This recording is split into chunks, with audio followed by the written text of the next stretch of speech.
రేపే తొలి ఏకాదశి అండి. అనగా దీన్ని శయన ఏకాదశి అని కూడా అంటారు. అయితే 17 జూలై 2024 బుధవారము నాడు వచ్చింది. అయితే మనము రేపు ఏం చేయాలి అనేది ప్రతి ఒక్కరూ తెలుసుకోవాలి. చూడండి, దానికంటే ముందు ఈ యొక్క తొలి ఏకాదశి ఎప్పుడు వస్తుంది అని అంటే ఆషాఢ మాస శుక్లపక్ష ఏకాదశిని తొలి ఏకాదశి అని అంటారు. అయితే ఇక్కడి నుండే మన హిందువుల పండుగలు ముఖ్యంగా ప్రారంభమవుతాయి. అయితే ఈ యొక్క ఏకాదశి రోజు విష్ణుమూర్తి నిద్రలోకి వెళ్తాడు. మళ్ళీ ఎప్పుడు లేస్తాడు అని అంటే కార్తీక మాస శుద్ధ ఏకాదశి రోజు మేల్కొంటాడు. అలా దీన్ని విశేషమైనటువంటి రోజుగా పరిగణించారు. అయితే ఈ యొక్క రోజును ప్రతి ఒక్కరు కూడా ఉపయోగించుకోవాలి. ఎలా అని అంటే ఈ రోజున ఉపవాసము చెయ్యాలి.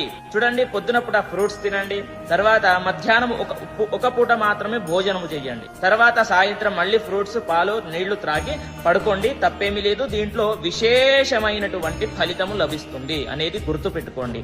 తర్వాత ఎప్పుడు వదలాలి అని అడుగుతారు. ఈ యొక్క ఉపవాసం ఎప్పుడు వదలాలి అని అంటే మర్నాడు 18వ తారీఖు నాడు. గుర్తుపెట్టుకోండి, 18వ తారీఖు నాడు సూర్యోదయం కంటే ముందే విష్ణుమూర్తి లేదా రామాలయానికి వెళ్లి దర్శనం చేసుకుని అక్కడ ఉపవాసం వదలాలి. తర్వాత దాన ధర్మాలు చెయ్యండి. ₹1, ₹2, ₹10, ₹100 మీ శక్తిని బట్టి వస్త్రదానాలు, అన్నదానాలు చేస్తే విశేషమైనటువంటి ఫలితము లభిస్తుంది.